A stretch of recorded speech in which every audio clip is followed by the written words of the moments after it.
Piece Dependency Podcast is brought to you by shopctnmerch.com.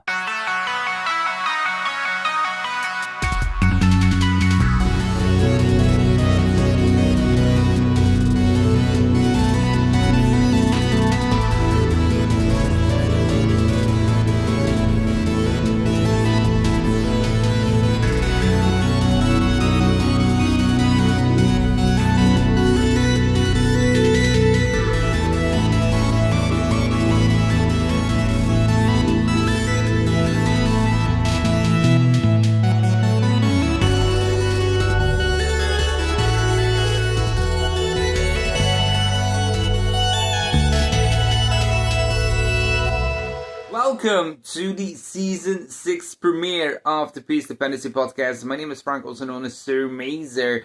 Today, a very special episode. We have the Tetris prodigy, Zrobot, and his dad, Duke, on the show. It is a very chaotic episode. What else do you expect when you have a 9-year-old player on the show?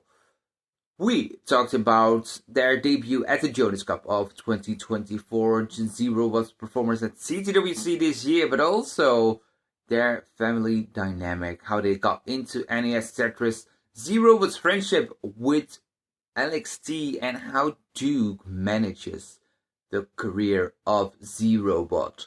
This and all in today's episode of the Piece Dependency Podcast. Have fun. This is our conversation. Zrobot Duke, welcome to the Piece Dependency Podcast, and thanks so much for doing this.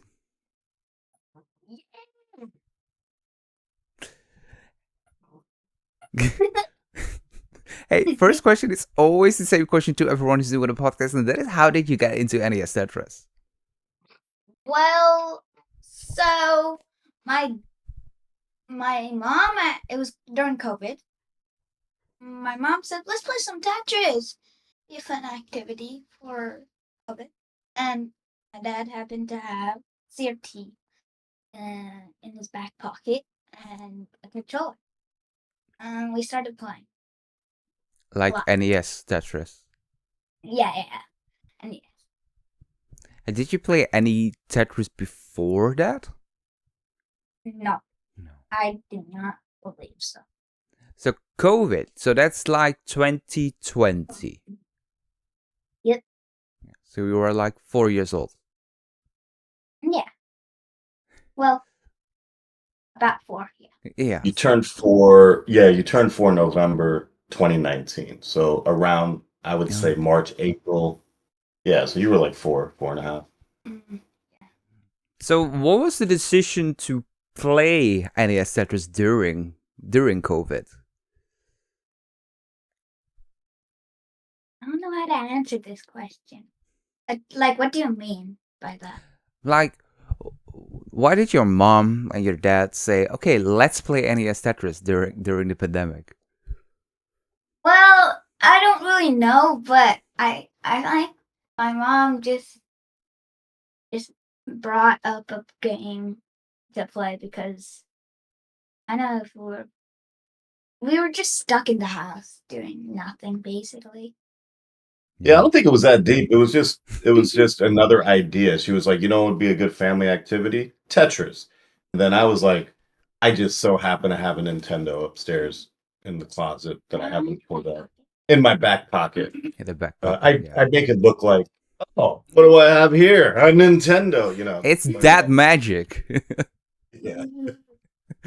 So, Duke, how did you got into NES Tetris then before the pandemic? I mean, I was just, I was born in 1980. Tetris came out in 1989. NES Tetris came out in 1989. Obviously, Tetris came out before then. But I was just like a kid that played Nintendo at other people's houses. Yeah. In fact, my first Tetris game still has my friend Eagle's name on it because I, quote unquote, borrowed it and never gave it to him. But I actually played other Nintendo games, and Tetris was just another game that I played. I actually, I can't sit here and say that I'm like the biggest Tetris person in the world before I introduced it to Zero. It was just another one of the Nintendo games that I had. But I always thought I was pretty good. Like I was like a 300, 400. Like 400 would be like a good day. Yeah. Tetris, and we saw that we know nothing about Tetris. Yeah, they knew nothing. They were not good at Tetris, and so I just beat them up every day during COVID. I got a lot of confidence actually. Until Just made a push to beat my dad one time, and then that turned into 128. actually earlier, he got a half max out before me, like in 2021 when he was like 5 years old. You started Wow. 1980. But that's the thing. I wasn't playing like seriously. Anyways, I'm coming up with excuses. See, Yeah, but when we first... I have a daughter that's now 6 years old, and she hasn't played Tetris whatsoever. So it's like, it's I just can't wrap my head around that someone who is 5 years old at the time just get a half max out. And that is something that I'm struggling with. I think Duke is struggling with, but also a lot of Tetris players are struggling with. Now, look at the score behind me. He got a 1.4 yesterday. I don't know if you can see that, but No. no, it was bizarre to me.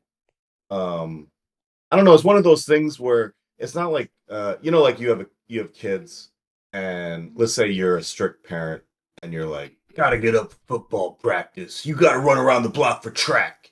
There's like certain activities that kids do that the parent is like, you gotta get it. They force you to do it. But Yeah. this one, Tetris is just a game. So the last thing on your mind is like, hey, Joe, you got to wake up. You got to get your reps in. You got to move those thumbs. You got to go left to right. But he would just wake up before us. He always wakes up before us, before everyone else. And we'd wake up and he'd just be playing Tetris. We're like, all right. He just likes the game. So it's like your 6-year-old, it would be more like your 6-year-old, there's probably something that they like to do. Oh yeah, she loves Princess Peach Showtime. Princess Peach Showtime? Yes, on the Switch. She can play day and day night. Yeah. It's to get you into Tetris because there's modern day games that most children play, and then there's the 1989 games that no one plays because it's so old. It's like it's a bad game now technically because you have better games. It is true. Like he brings friends over sometimes, and he shows them Tetris. They're just not that interested because there's like Roblox and Minecraft. There's like all these other modern games that like the 7, 8, 9, 10-year-old range play. But I think it just kind of happened, just being stuck at the house. It was like a new toy almost because it wasn't just Tetris. This kid was playing Super Mario Brothers and Ninja Gaiden, and it's just like any Nintendo game that we put in. It was kind of fun. But if we buy a new game, I have to beat it first to get a new game. Well, that was how we used to go back in the days. You're not allowed to get a new game until you beat the last game. But today you could just get an EverDrive and just put every game on. So but we don't have an EverDrive. Yeah, we need an EverDrive. I mean, those are perfect for that. Just to do that. But Zero, you played a lot of NES games during the COVID era. What made it that Tetris became one of your favorites? Because it's like a puzzle game, and I think I loved puzzles. I would do lots of puzzles where we live. And yeah, it's just a puzzle game, and I started to like it more and more, and I wanted to see how far I could go. So you quickly became the best Tetris players in the household. Well, yeah, kind of. Yeah. Did you? Yeah. Oh, I was just saying, he's also just really competitive. So I don't think it's just that he likes puzzles. He saw something that I was good at that he could beat me at, just so he could beat me and then talk trash. With everything, ping pong, I'll get better at my dad. I'll try my best to get better at my dad because I'm like so competitive. Everything. Still are. Yeah. Yeah. So getting those scores like 3, 4, 500Ks. Did you know there was a competitive scene of NES Tetris, or when did you find out there was a competitive scene of NES Tetris? Well, I don't exactly know when we first watched Tetris, but when we did watch Tetris, it's like we knew nothing. But before we watched Tetris, we thought, oh, we know everything, not everything, but like most things. Well, it was like a different journey before we started watching Tetris. I think it was just, what do we know about this game? How can we get better? Like I would put my well on the left side, for instance. Yeah. But it didn't really matter because I wasn't playing it to 19. It was just, I'm comfortable putting it to the left. I don't know when we started. Probably around his. So he got a half max out first, and then he got to kill screen. It was right around then where it was like, let's YouTube this and let's see who's like what else is out I there. want to say something. This is my trick to make my dad die. Stack higher. It's true, yeah. When we first started playing, we take turns because we didn't, later we got 2 TVs, obviously, so we could battle. Yeah. But in the beginning, you just take turns, and he was so impatient. I think we were just watching videos when he was like 4, and he just keeps telling me, stack higher. I think you should stack higher. And I thought he was saying that so I would get more points and like get more Tetrises, but really he just wanted me to top out so he could play. The death limits back then.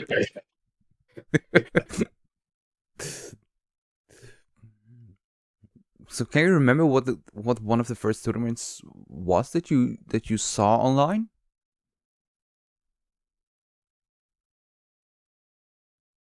The 2018 World Championship, Jersey versus Jonas. Probably that's probably the first thing that I watched about Tetris. That was pretty cool. Yeah, I remember watching that for the first time, and I was like, the storytelling was really good in that video. It deservedly so has like millions of views, but they really let you know this guy Jonas is a legend, and this kid is playing him in the finals, and then you're just watching them play, and it's pretty awesome. What the heck is that speed? How do you start on 18? How do you do that? You didn't know. You didn't know how to start. Yeah, I actually didn't even know that if you press start in A, it adds 10 levels in the beginning. So it's like, yeah, I did know Tetris growing up, but it wasn't like my thing. So Yeah. we were just kind of learning as we went. Yeah. So I wish if Jonas was still alive, he would definitely be still the best gas player, but you'd probably learn rolling and become a 9-time champion, I feel like. I mean, he's so clever. He really is, because he was creating these moves and strategies before learning them from anybody else. Yeah. He was a clever player. He pioneered a lot of techniques that we now use. Mm-hmm. Yeah. It's not just dash them. Hyper tapping and rolling. Someone soon is gonna, maybe push the limits to 31 hertz, And then there's gonna be a super kill screen at 49. Yeah, do you think that we'll have another super, triple, quadruple kill screen? Yeah, I feel like, yeah. So you watched the 2018 World Championship finals. Did you start watching more Tetris? Yeah, because I was so enthusiastic. How do you say that? Enthusiastic. Enthusiastic. Yeah. Mhm. So we just started watching more on the couch and guy's recliner chair, and it was like a tradition basically. Watch Did it you every day, at least one video every single day, basically, and or every then single day. only from CTWC or also from Classic Tetris Monthly? Well, I don't think we knew about Classic Tetris Monthly until like maybe 2022, 2021. Yeah, at that point, I would just watch whatever the kids were watching. They kind of got into it. Yeah, I don't know when we got into CTM. Or But CTL. we probably watched stuff like I think the guy Tommy and Tommy NGT or Yeah. Tommy. NTG. He's a really, really, really obviously good player that I don't think we saw on CTWC. So we must have seen him on CTM. Yeah, He hasn't in CTWC ever, I think. correct. Or has? No.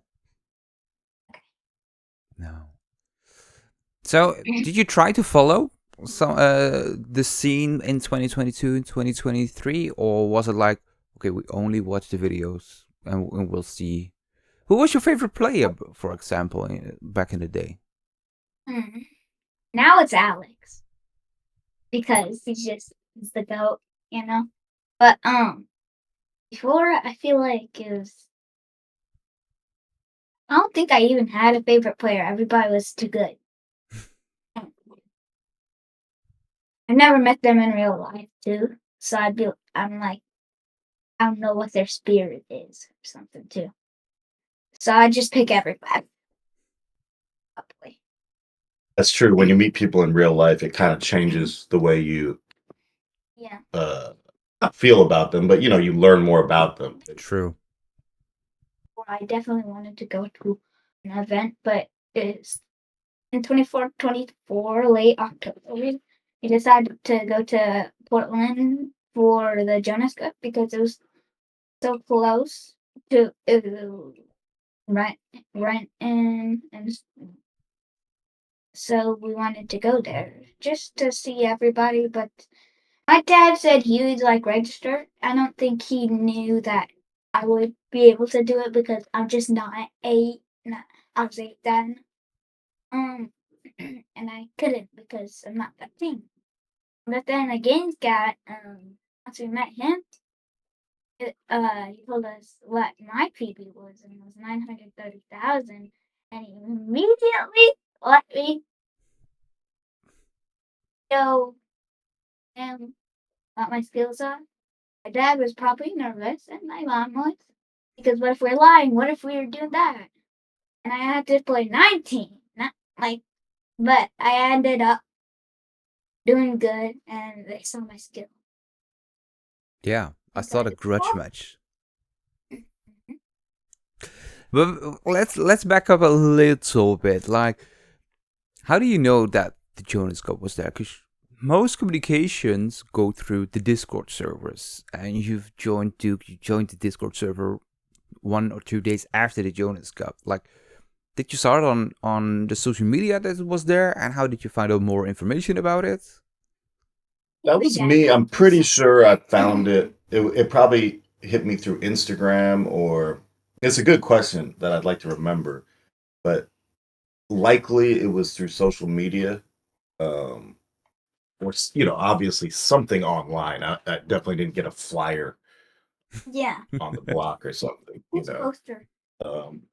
Well, that's the poster we got there, the Jonas poster. But yeah, it was like, I mean, to go back to like 22, 23, we didn't really think about going to an event for the most part because I knew that you needed to be 13, or at least that's what they said. Yeah. But then it got to a point where it's like 13, he's 8. Like, that's like 5 years from now. That's a long time to wait. You had to wait till 2029. Yeah.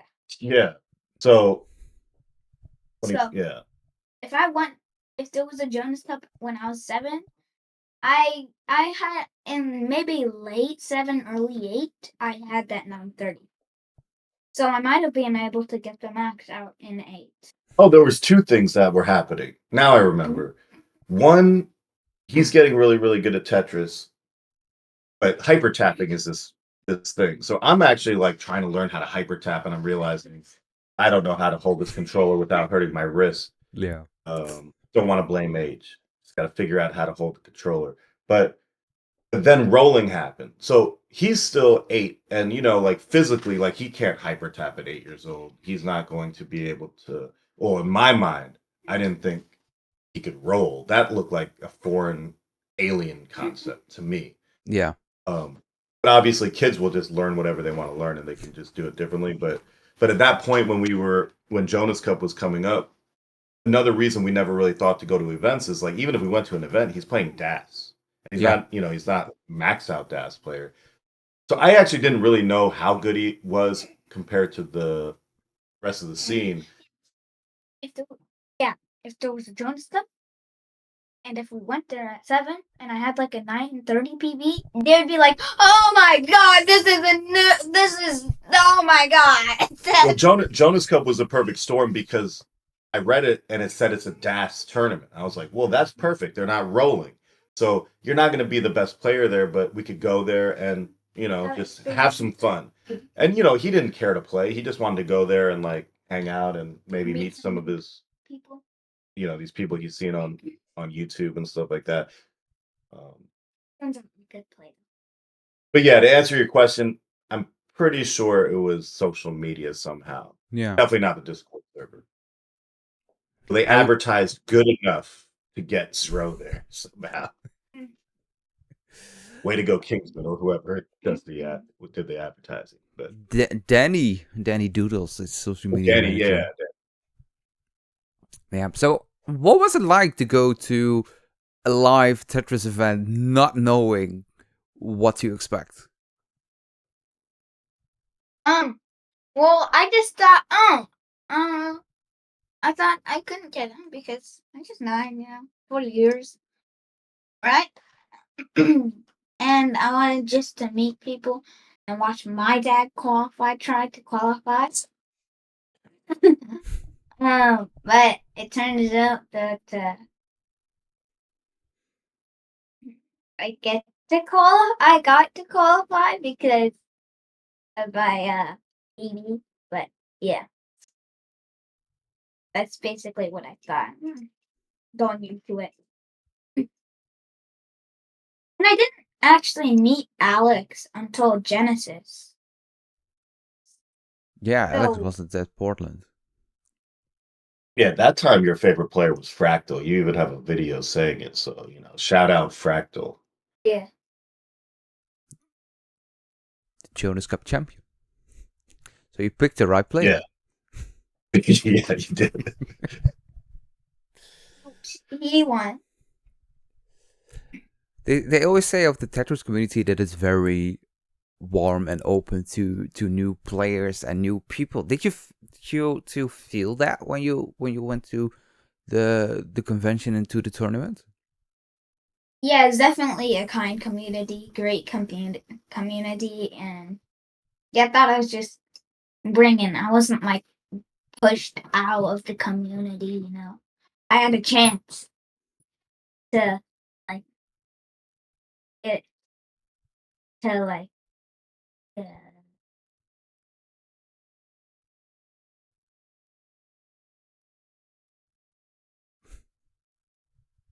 Anyways, I thought I was bringing into a nice community and stuff like that.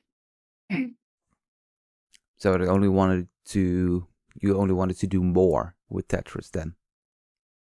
Yeah.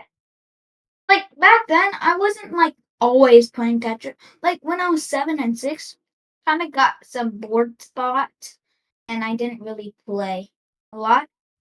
But then once Jonas Cup, I practiced all of September before Jonas Cup. When we went there, it was so good that when I came back, I just stormed into my room to play more Tetris.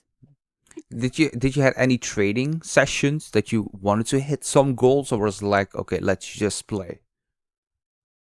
Well, I was open-minded to anything. I didn't really have any goals because I didn't know what I could get in an hour and 30 minutes. I ended up getting a 600,000, which is great, and I took that. That didn't get me in, but I think this year I want to practice to get at least one max out in 1 hour and 30 minutes, and like a high kicker, like above 500,000. You just want to make the tournament. Yeah, I want to make the tournament. Confident to make the tournament? Yeah, ish. Ish? Not all the way confident yet. Not all the way confident because I don't know if I could still get it. I don't know. I'll definitely unlock something when I'm playing DAS because I have one max out. I got my second, and then I got my third with the rolling. But so I'm guessing that's the same with DAS. Like once I get one max out, I can get another, then another one, and then another one. Jonas Cup is in a month and a half, I believe. How many times have you played DAS the last couple of days, weeks? I'm so focused on rolling right now. I want to get my 2 million. I want to get 1.93 million before Jonas Cup also because that means I passed 1 million points over my PB ad when I went to Jonas Cup last year. Oh, I wanted to ask, why so specific on 1.93, but that is pretty cool. So how is that grind? Huh? How is that grind? Because you had since July, like, I made a short about it. You had a 1.2 million score, and then you quickly followed up with a 1.3, with a 1.4, and then I think within, what was it, 3 days, you had a 1.5, 1.6, 1.7. Yeah. Yeah, I kind of choked it yesterday because I got a 1.46 on 33. Yeah, I went a little too aggressive. And it's true that you get candy every time you get a new PB? Huh? Yes, is it true you get candy every time you get a new PB? Not candy. Anything I want. Yeah, sometimes he gets the opportunity to do 20 push-ups. That's his treat. That's how we run this family. Other parents out there, you want to know how to get your kids to get 1.8s? 20 push-ups on their thumbs. That's how they get Nintendo fingers. Maybe I should start implementing that with my kids as well. You want to do something? 20 push-ups. Give it me now. Yeah. You know how lucky you are to have fingers and arms? Like anytime you guys are in a grocery store and they want something to them, like how much money it is, like $50, 50 push-ups. Yeah, that's why I don't bring my kids when I do groceries. They'll just ask for everything. So I've gone through stages with that. Just a little tidbit. Here's one for math, and I think around 6, 7 is a little more fun. But I don't know if they have tax where you live for groceries, but let's say you're buying your groceries, every single item, him and his brother, they have to battle. We do the prices right. So they just have to count up everything and add whatever the tax might be, and they got to do it on the fly. Whoever guesses it closest gets something. Yeah, they get an opportunity to do 10 push-ups. Whoever loses has to eat something. Yeah. But then the next time we go grocery shopping, they can get like a $5. They could spend $5 to $10 on whatever they want. Yeah. If they're right. We don't need to be exactly right.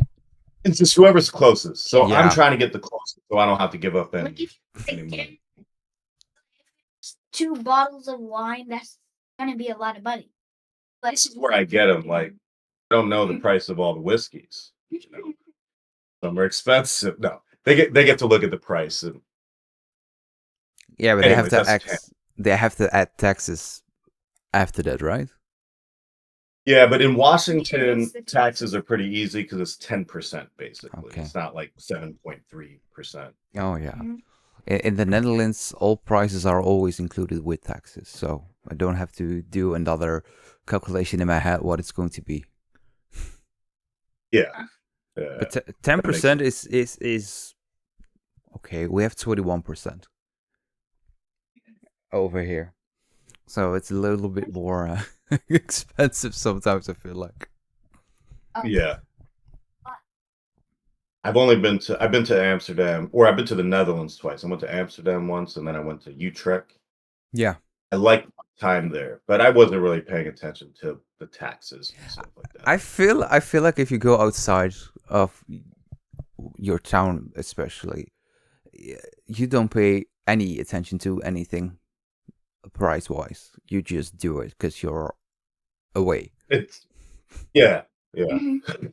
You don't want to waste your time thinking about the Exactly. economy of the Netherlands. Although sometimes it's interesting because the Netherlands is like more socialist, or at least in those days, this was like the late '90s. I don't know much about the Netherlands today No. politically, but in those days, I was actually intrigued by it. I thought, oh, they're doing some very progressive things that might be working, might not be working. But I'm like 18, 19, so I don't know everything about the world. But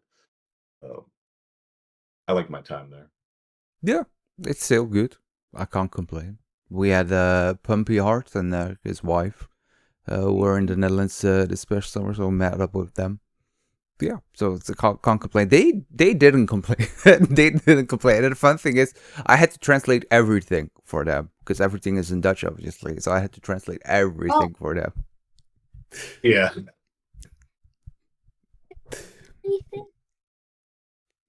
Well, okay, we go a little we go a little bit off track. We're Tetris podcast after all. So We like to go off on tangents, so you got to be careful, SirMaser. Watch out. Watch out. or else, what you gonna do? Fly over to my house? And we'll just keep talking. We'll fly over and we'll just talk all night. I mean, it's 10:40 p.m. right here, so I'm ready. I'm ready. Only have to bring my kids to school tomorrow. So you have to be here before 7 a.m. because then my kids will wake up. It's gonna And I have to stop my day. okay? No, Zero, come back. All right, let's get this podcast. Let's give the people what they want. We know I don't know what the magic question is. Piece of Fantasy Podcast is brought to you by shopctnmerch.com, shop official Classic Tetris Network and Piece of Fantasy Podcast merchandise only on shopctnmerch.com.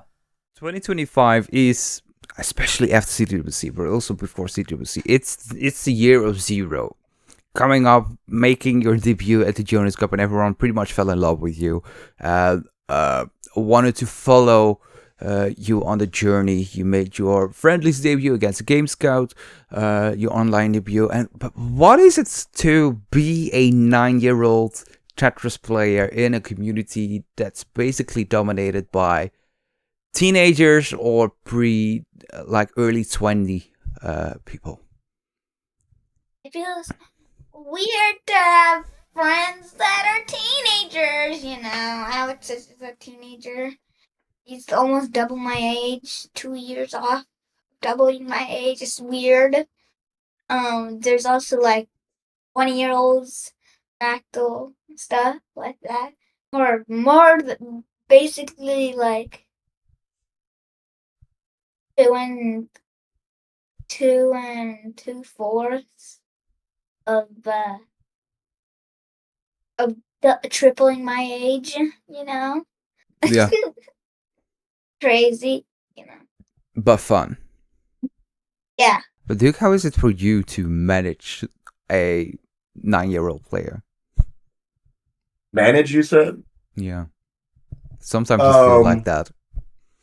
Yeah. It really is. It's obviously it's an amazing. First and foremost, I feel very lucky as a dad that I've got not just him but my other son. They like doing stuff. and the stuff that they like to do, they just get good at. And then Learn. so that makes everything easy, but obviously there's still frustrations. I mean, he's still like 9 years old and he's very competitive. And if I'm trying to tell him my sage dad advice, he's like, "Yeah, but you can't even get a max out."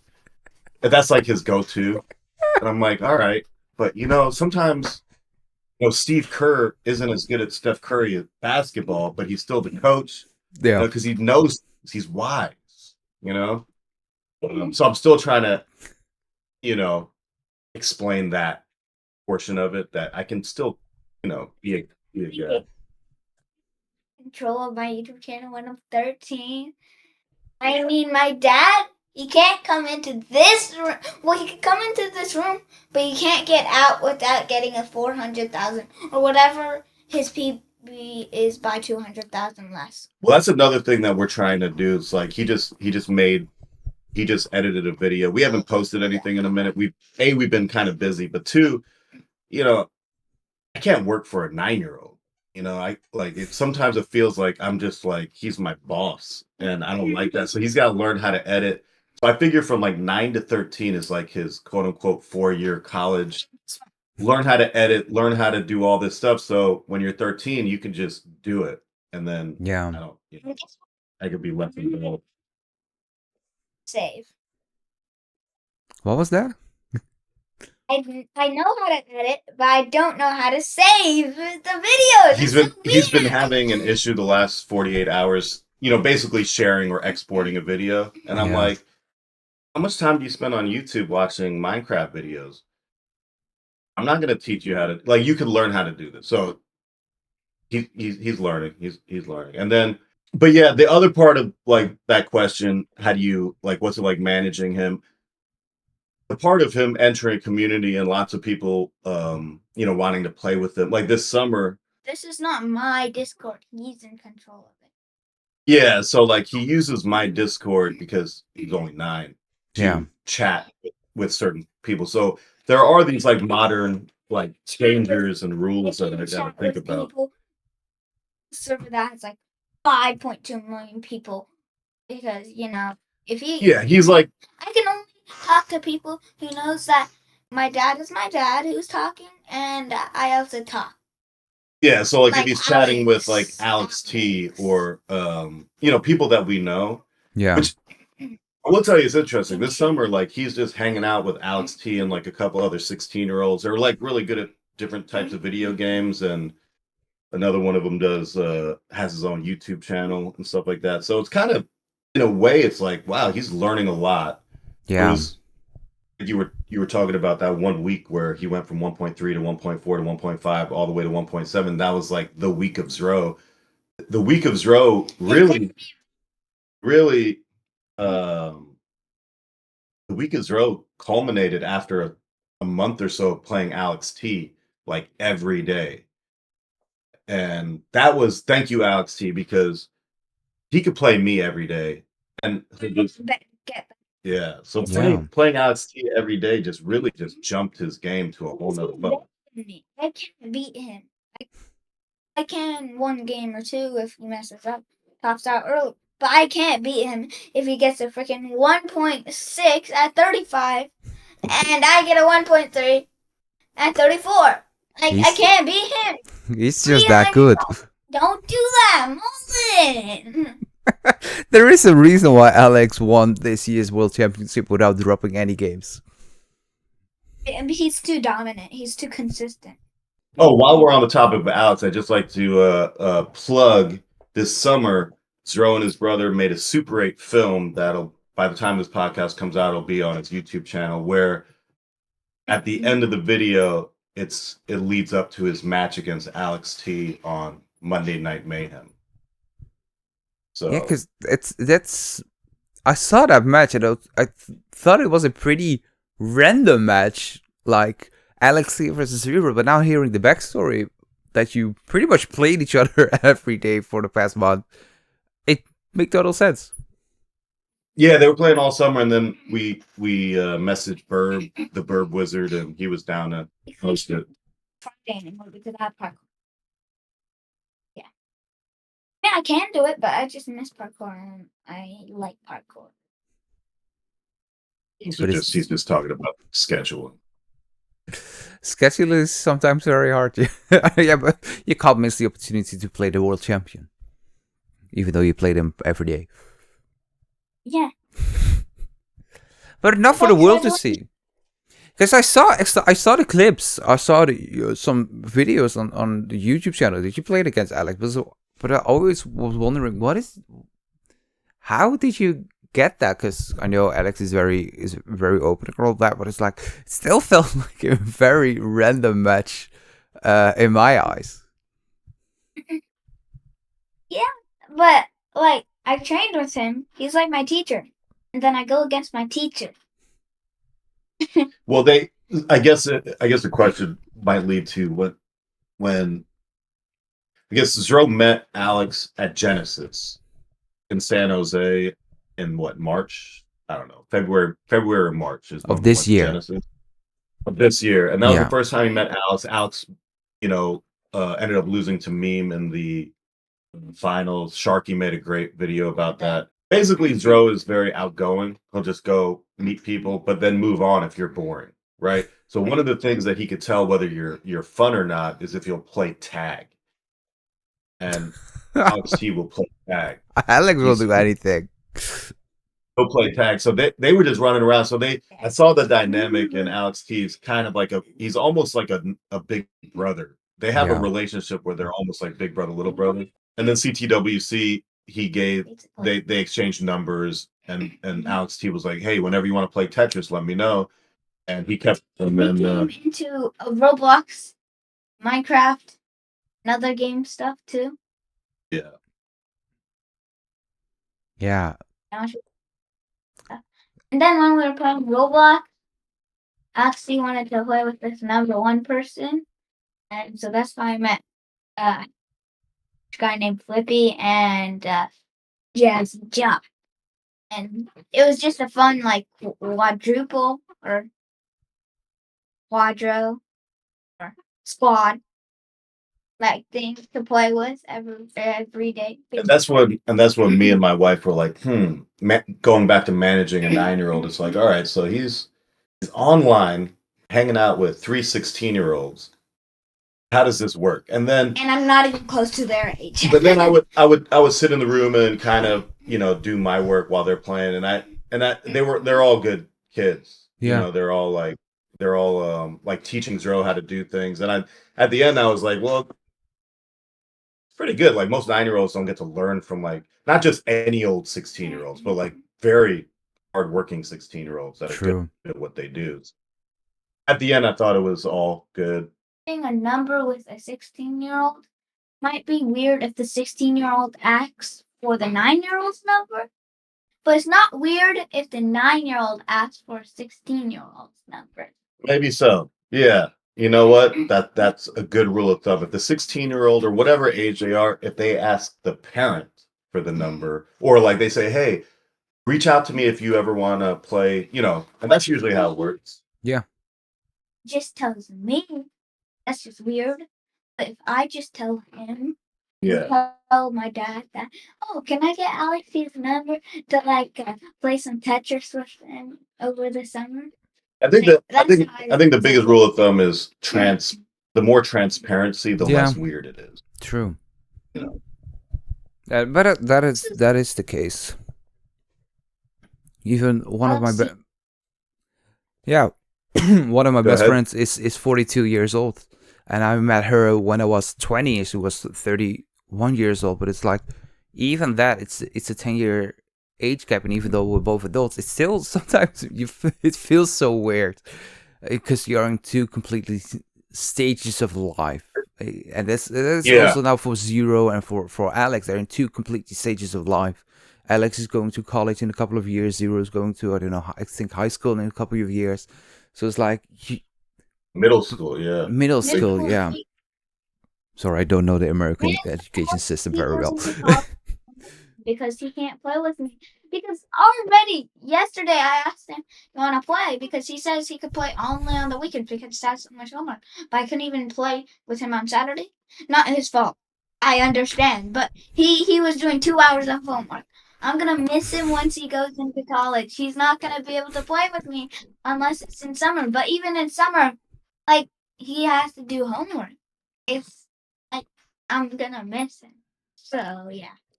No, But people go through different stages of life, and Yes. yeah. It's not his fault at all that he gotta do homework. No, but he needs to even get good. even though you go to different stages of life, it's still amazing to see that they connect on a level, like being pretty much brothers from each other. And also, just want to mention this. You know,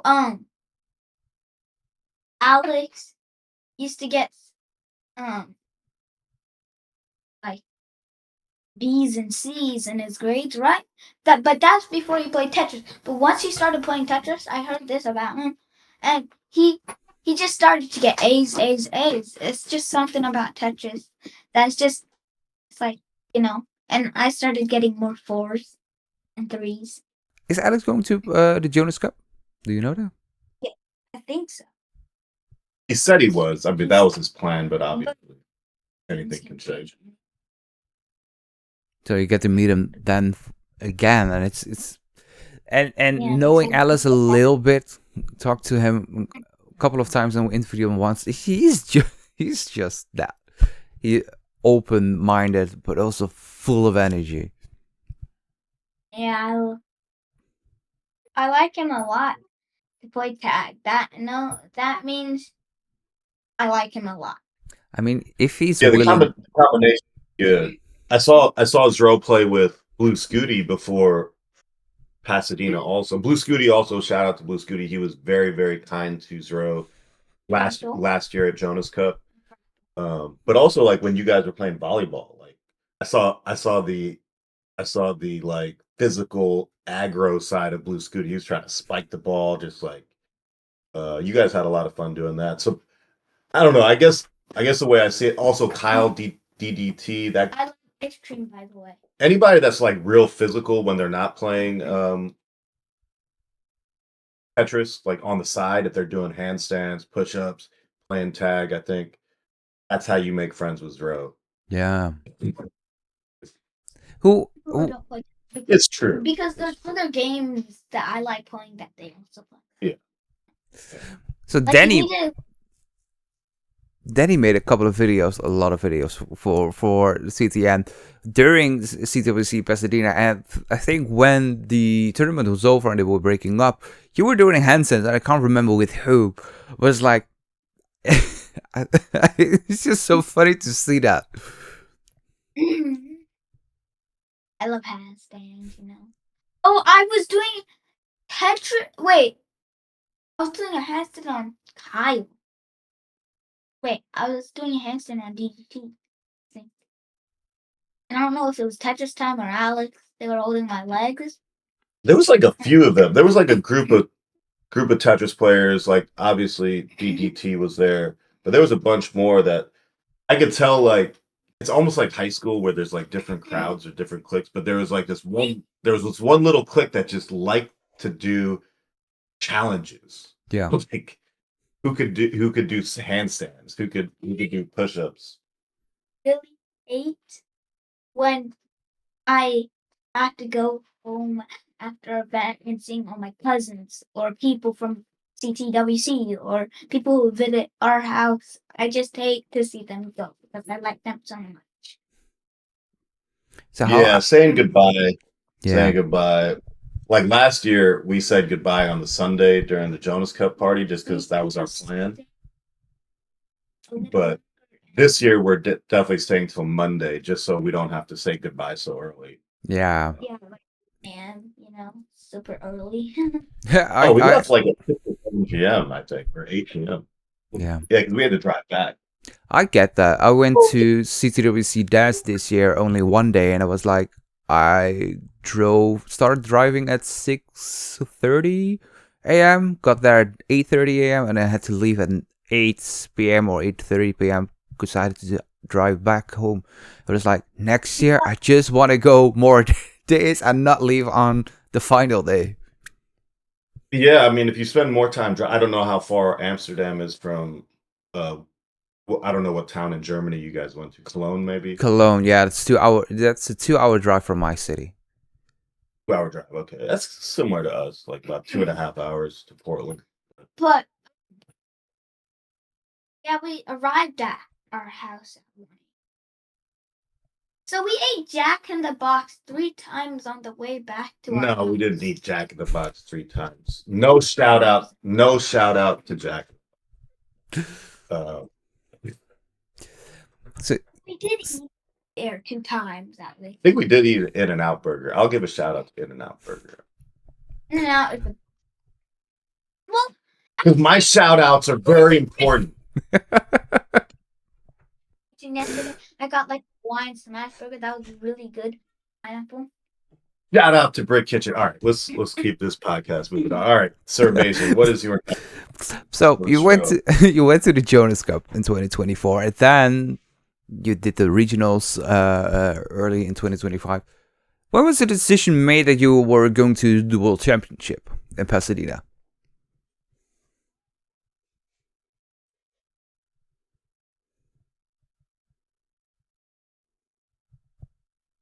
And also, I could meet more people. Like, I didn't meet everybody at, like, the Jonas Cup, you know? Because not everybody goes to every single event. You know? Unless you're Tetris time. Yeah, I met a few other people at Pasadena, and I also met Nifsky, you know, Super Mario Bros. He's dominating Super Mario Bros. You know, he's like Alex right now. Yeah. There's also something about every single event that we've taken him to. It changes his mindset a little bit. He gets better and better and better. It's like for years we didn't go to any Tetris event. Then we go to Jonas Cup last year. Right when we come home, it's almost as if he became a professional Tetris player in the sense that, you know, before Jonas Cup, yeah, he was practicing leading up to it. But Not know what I was doing until I came home and I understand. and meeting all those people like Blue Snooty, Fractal, DMJ, Nima, they were really, really big time meeting them at Jonas Cup. Just very, very friendly. Obviously, Game Scout, everybody. But just coming home after that experience, it really was magical. Yeah. Like me and his mom and his brother, we were like, what just happened? You know, like what was that? It just felt like an unreal moment where we didn't know how good he was at something, and then he goes there and it just turns out he's very good at this, better than we thought. Yeah. But really something changed. Like that weekend at Jonas Cup was literally life-changing weekend. Life-changing, core memory. Like you're talking major top 5 core memory of maybe all of our lives in different ways. Yeah. I don't think this is my number 1 memory. Definitely my number 2 memory. Second best memory ever. I think my what's number 1? I feel like my first one is eating my first gummy bear. Okay. First gummy bear. I love gummies. My favorite candy ever. It's quite random.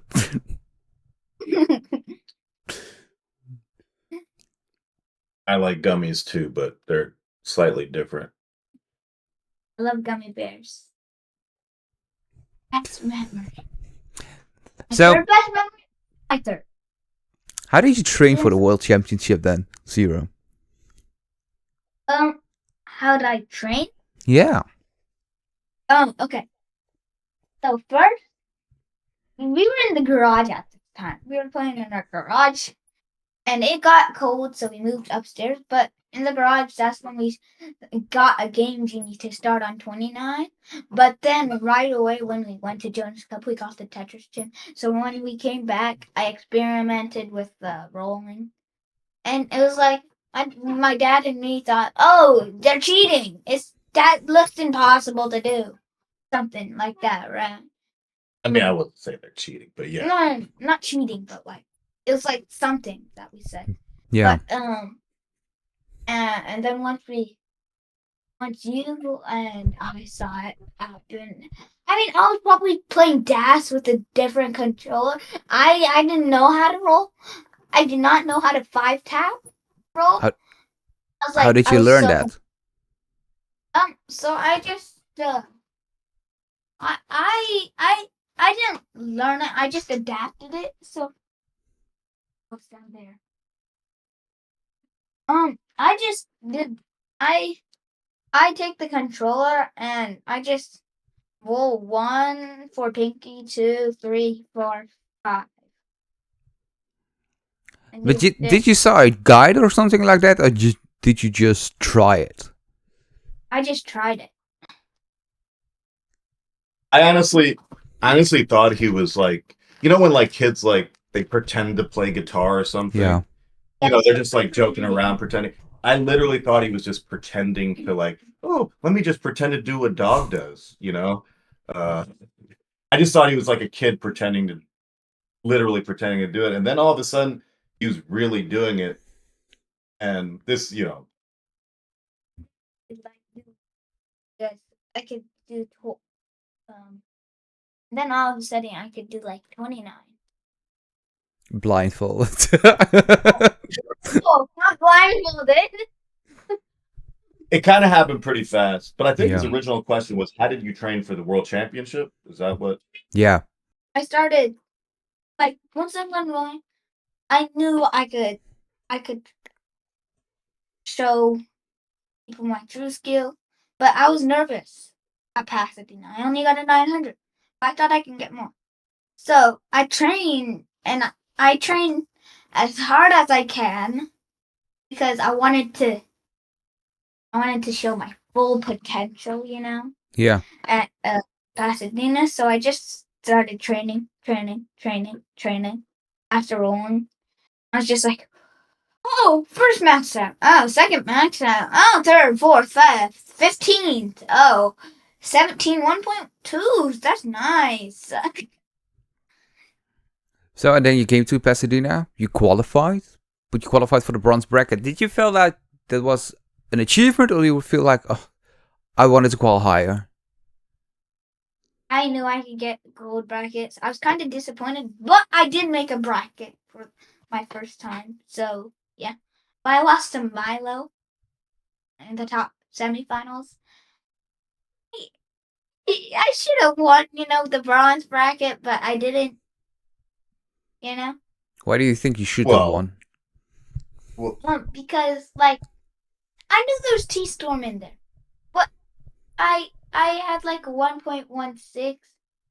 You know, I thought I was consistent, you know? I had a 1.2 actually. Thought I was consistent, you know? That's why I thought I could win. this is where tournament strategy, like me coaching him, is very difficult. Barrett has come in and given us some really good advice that he'll listen to. But Listen to people who are better than me, kind of. it's Listen to my dad, you know? but I have like some decent advice. Like Milo, you know, like Milo's a very good player. Yeah. But if you just play a little more conservative and just outlast them, you typically give yourself the best chance. But he was like, you know, topping out on 18 with like 31 lines because he's playing crazy. And Full so gas. that's what we were talking about a Yeah. little bit. Where if they beat you because they score 950,000, like a good loss that I thought one of his best losses was against Sydney at the Portland Reed College. Shout out Reed College and Redshirt. That loss to Sydney was good because Sydney earned it. Yeah. You know, Zro went all the way to like level 29 and was just, you know, really putting up a score, and Sydney just got a better score. Those losses are the good losses because you played and they beat you. But if you lose at like 100K, you're just doing what I do, you know. Panic. You don't want to do that. Yeah. That's basically what I do on 18. Panic. We'll play. You and me can play one day. We'll give each other What is your PB right now? 669, 69 something. It was like a really good number. Mine is 643. What's yours? 643. 643. All right, so we're close. Yeah. But my floor, to be honest, I'm just trying to get my PB higher than 669, the best number ever. And SirMaser with the 643. This will be the best match, well, closest PB match ever. And they're going head to head. 18 start. Oh, 500 for Daddy. SirMaser takes the first game. Oh, my dad takes the next game. Yeah, I'm just trying to get my floor to 400. Yeah. Because right now I could top out at 37,000, or I could go all the way to 600,000. That's a problem because I'm playing too aggressive early. To play too aggressive. I want my floor to be at least a max out or mid 950 because I know this bad PC quit game. As a 600K PB, or do you have a floor like where you say no matter what, I'm not topping out at 40,000. I want to get to like a certain score. Yeah, I've been playing 19 lately, so my floor there is 50, 60, 70,000. My PB of 19 is 210K at the moment. Oh, we're close. Yeah, my PB is like 255 or 285, Yeah. something like that. I had a PB run 2 weeks ago where I got to 202K, and I saw the score and I got nervous. I got inside my own head and just topped out. Happens to me too. 18 floor. It varies from 45,000 points to 400,000 Yeah. points. I played TMP silver, and I played some very strong opponents, and I played Kaka for the most of the time, and then I had 2 or 3 sets that I played really good and made sure that I stayed in silver. But it was like, yeah, it's I think we evenly matched. While we're talking about this, I had this score right there of 1.066 million. That score right there, I got 120,000 at 50 lines, transitioned into 19 with like a 390, and transitioned into 29 with a 970. And I got the max. So crazy efficient on 19. So, like, if you have a bad start, you can still get a max out. It's just you gotta play more efficient on 19 or 29. It's difficult for desk Thanks. players Me and SirMaser like play us. more efficient on 29. let's get our efficiency up, SirMaser. We got. We just gotta start rolling. Are you going to Jonas Cup? No, that's too far. Yeah, it's pretty far. No, But how far is it? Whew. I once looked at going to the World Championship when it was in Portland, and it's like a 16-hour flight or a 26-hour flight with a layover. Yeah. So, yeah, no. I want to go to the World Championship one day, but currently the World Championship is always around the birthday of my daughter, so choices. So we haven't met in person yet. No, your daughter's gift be sitting, being in the VIP of Tetris Championship. Yeah, but I think I will do that in Cologne at the DAS World Championship, because that's a little bit closer to home. It's pretty far, yeah. Like that'd be like us going to Germany for the World DAS Championship. Yeah. I mean, you'd need to be like ranked number 10 or better. You need to be ranked 10 or better in DAS in the world to make that trip worth it, I think. Oh, yeah. Yeah. Teleport to the world champion. In Minecraft, there's like an ender pearl. You gotta throw that to Pasadena. If that was the case, I would have done it. I would have done it like 4 years ago when when the World Championship was still at Portland. Would have gone to every World Yeah. Championship because it's just awesome. And what you see on You could go to any regional. You could go to any regional without without paying any money, because you can just teleport there, and then when it turns to nighttime, you could teleport back to your house to go to sleep, and then teleport back to Pasadena to play, and then teleport back to your home. We have family in Europe, London and in Rome. So I think the next time we go visit family, we're gonna try to look at Tetris schedule and try to, basically match visiting family with Tetris at the same time. I feel like whenever you want to come to America for vacation, try to do the same thing. Yeah. Match it around Yeah. Well, the World Championship is kind of summer, so CTWC is always in August, for example. They had early August this year, and in Italy there are. I want with Ipsy and Alex. Ipsy is the UK champion right now. Yeah, so I got to play Ipsy Yeah. on CTM a couple weeks ago. Or a few weeks ago. That was pretty cool. Yeah, that was your Masters debut. Man, we go so crisscross across the topic. It's fun. Yeah, I saw that. Let's park it. Let's go to the World Championship first, because yeah, you never know what you're gonna get with a 9-year-old podcast. By the way, I it goes know. this way, that way, this way. I don't. Go ahead. It's so on track. we keep it a little bit on track. We keep it a little bit on track. So, yeah, you played the bronze bracket. You won every match in the sweep, and then you lost against Milo in the semis. And you said, "Okay, I can win this match." Well, what was your overall experience of the World Championship? Seeing the silver and gold bracket, and what do you think of the competition there? I was like, okay, super close to getting into the gold bracket. I've gotten 4 max outs before. I've gotten 3 max outs in a row. So I should be able to get in the gold bracket. But like once I got there, I felt nervous.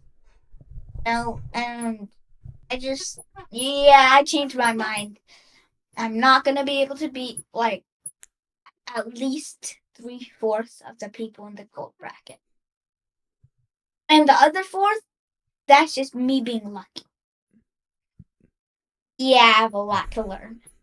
Still. A lot to learn about Tetris.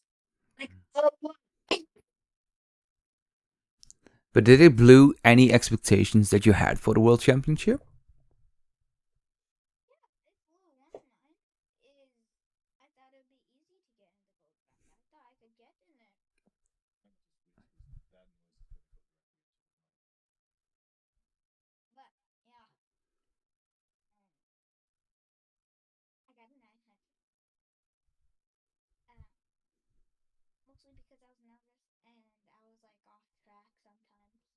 Yeah. And I was just looking at the time. How much time do I have left? Oh my god, okay, I gotta lock in. But then, whenever I look at the time, I get more nervous if it's down. The time is like, not that much time left, you know? Yeah. Yeah. So you got tired at the end of the qualifying session, basically. Yeah. Yeah. 2 hours, it's a long time. Yeah, it's a long time. Too long for me. I can play Tetris for an hour. I could play Tetris for an hour and 30. But once I get a good score and I fumble, I'm like, I don't play Tetris until like 30 minutes later. I'm like, once I get a good game, I'm satisfied. I could take an hour. I could take an hour and 30. Or I could just take 15 minutes. Yeah. But that's not how the qualification for CTWC works. Yeah. It's max out after max out after max out. Max out, then max out, then max out, then max out, then max out, then max out. It is pretty crazy. Cole kind of gave a lesson on, let's get a 995 and then a 991, and then just keep it moving. Like, I feel like, I think it was Cole, right? Cole got like so many like really close to a max house that didn't count, and he just had those. And they wouldn't be a kicker because he's already got it. Yeah. So they're Oh. almost like a waste of a game. You'd rather restart than having to play the whole game if you could know that you'd get a 995. Yeah, the mental game of qualifying is serious. It's a real thing. That I guess like Zro, what you're saying is you learn that lesson by going there.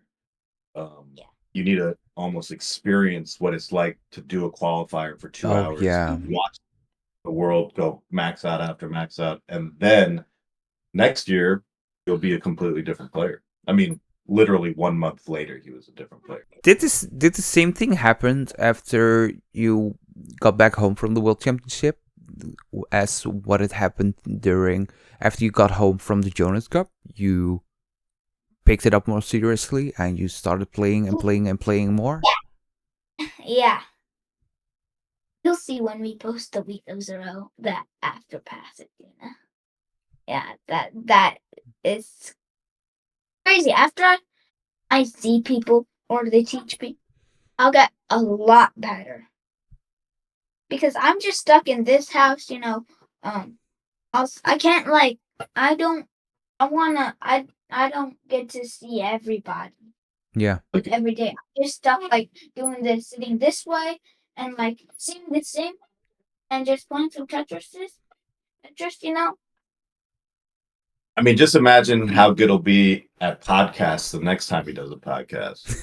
It will be better and go smoothly. Get off track, I mean, I had Steve DeLuca and Quaid on the show, and they just got off the rails just as quickly. So even adults can do that.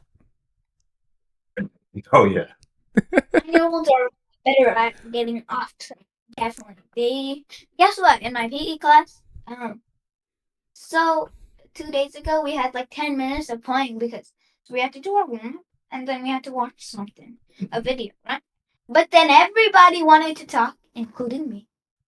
After that, so we got 5 minutes, more like 4 minutes of playtime. So, yeah, it was still fun. You also made your Masters debut this year. Mm-hmm. It's truly becomes the year of Zero, I believe. Masters debut, losing our first against EFC, but what was it like? Okay, let's try to qualify for CTM. Let's see if we can make Masters. I thought I could make it in, and I did with the 1.193 average. I think that's good for me. That's fine to me, but I didn't get the 1.2. I missed that one. I don't know, we need to do that again. I think we forgot to do it last month. We got really busy. But that's every month you could just qualify. Yeah. Dog, anybody who gets the top seed, they'll already earn money in CTM because they make it, or they already skip rounds, so they already make money by just qualifying. Is that true? Probably if the prize pool is big. Depends on the prize pool, yeah. Yeah, it depends on the prize.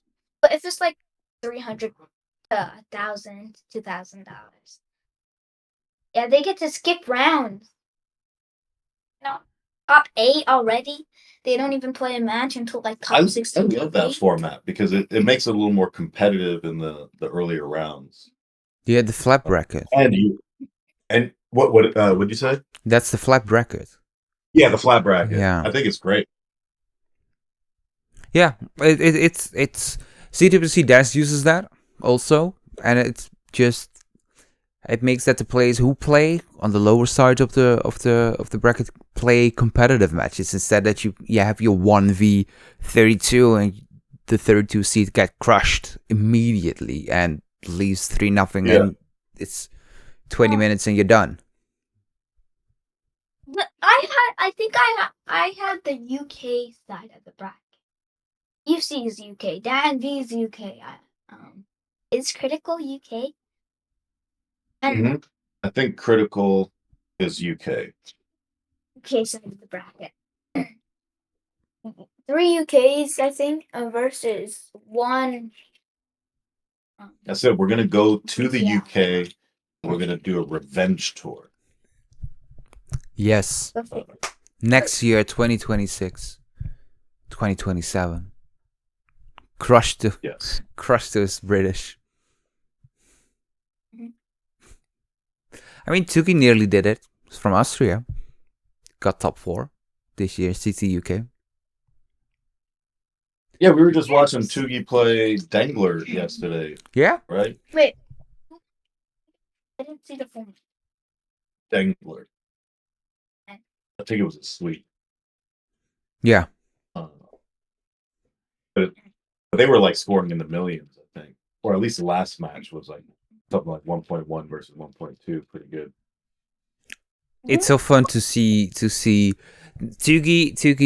was in America for family. Like I think his sister lives in America, but it's always fun to see Europeans or vice versa, Americans going to Europe for regionals. It's always fun to see those unexpected names during regionals.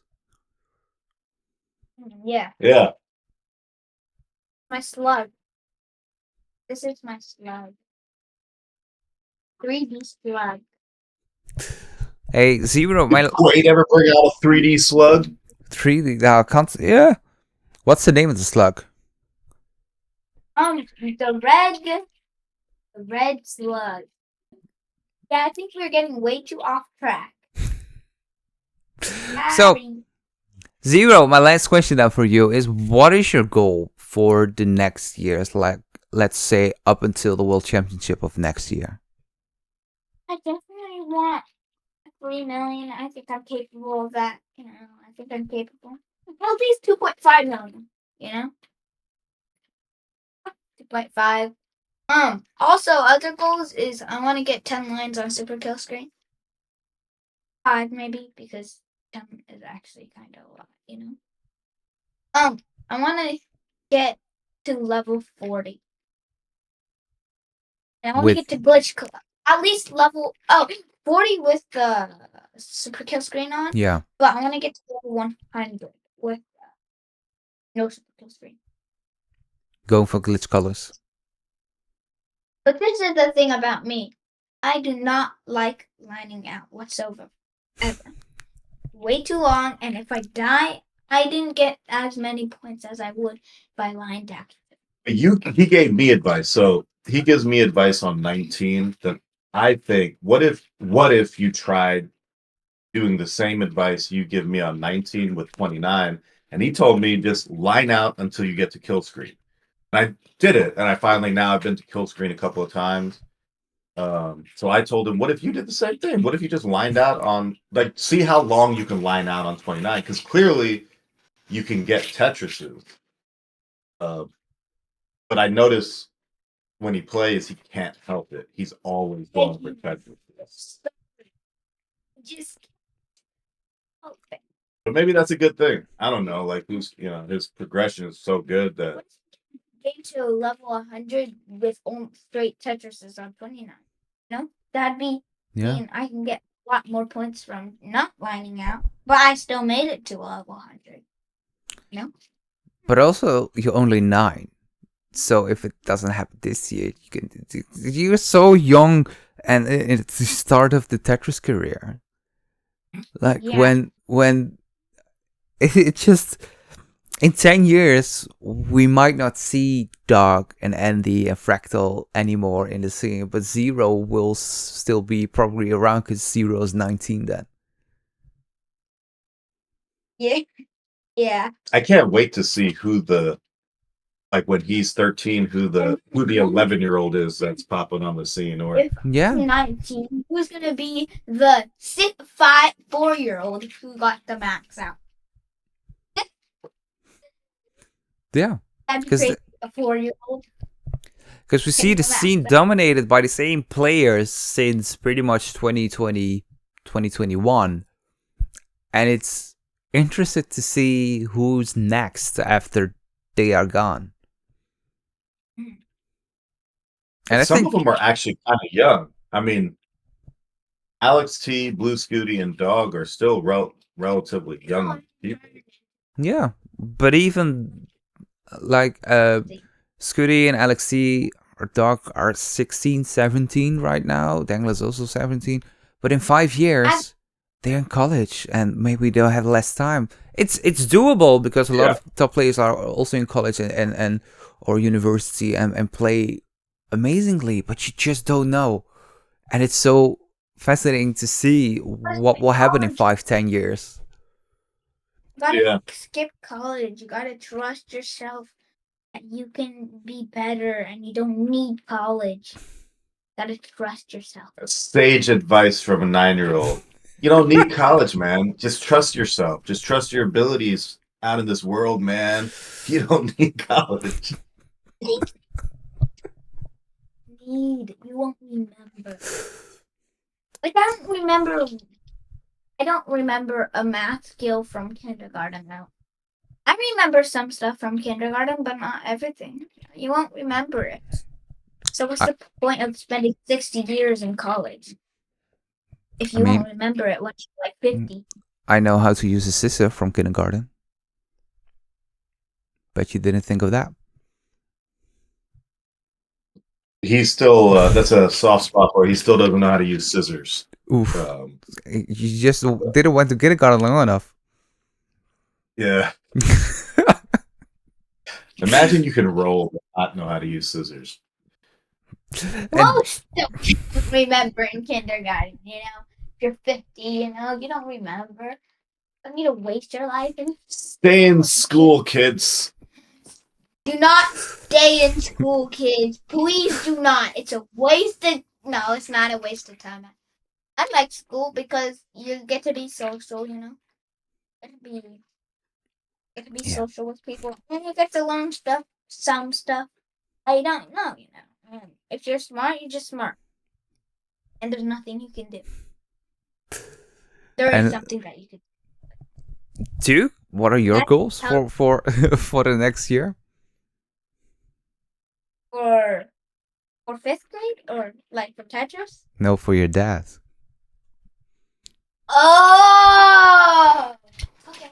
Oh, my goals? Yes. Next year, I mean, I've got some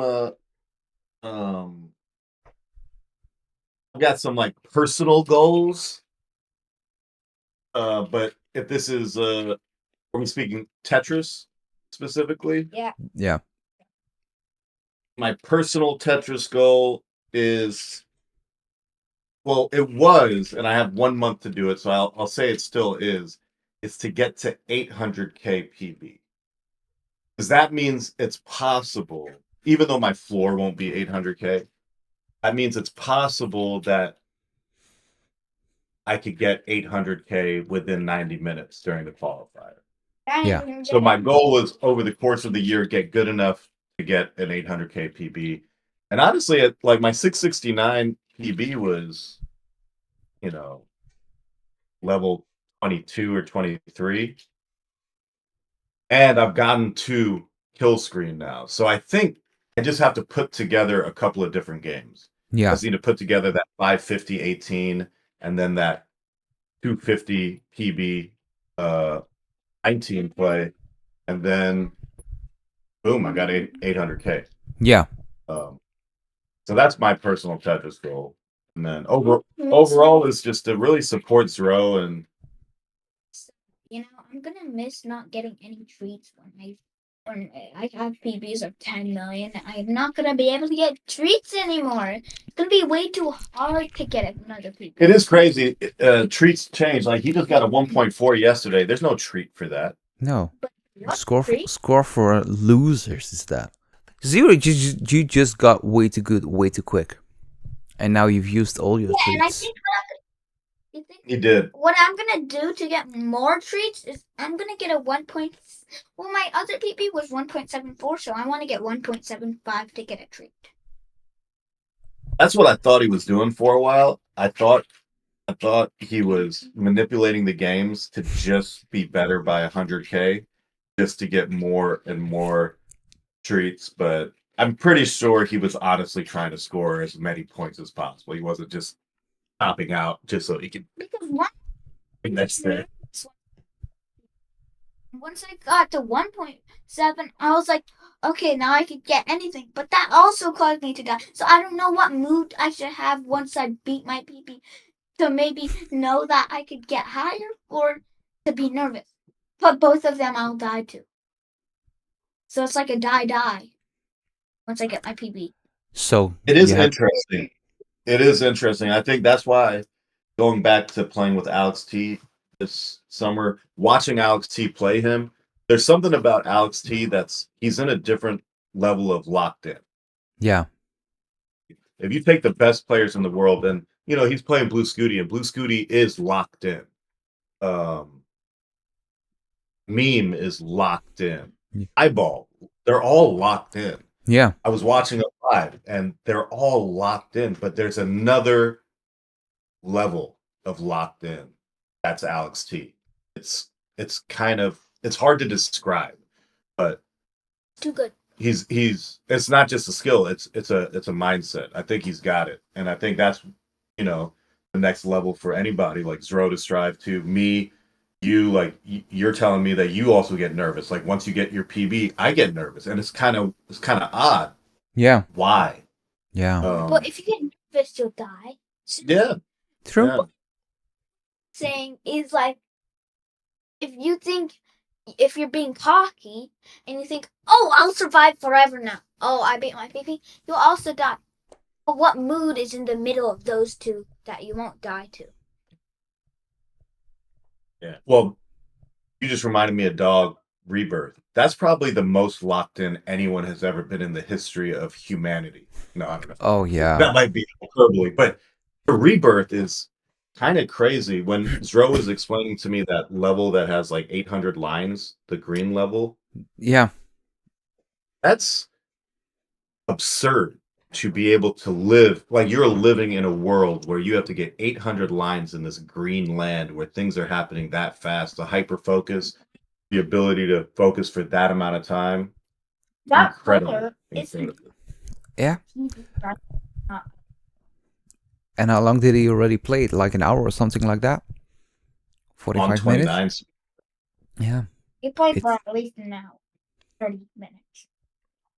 Total, but like the 29 speed alone. 29 speeds. That's what you're talking about. An hour and 29 speed, yeah. Yeah. That's pretty incredible. It's rough.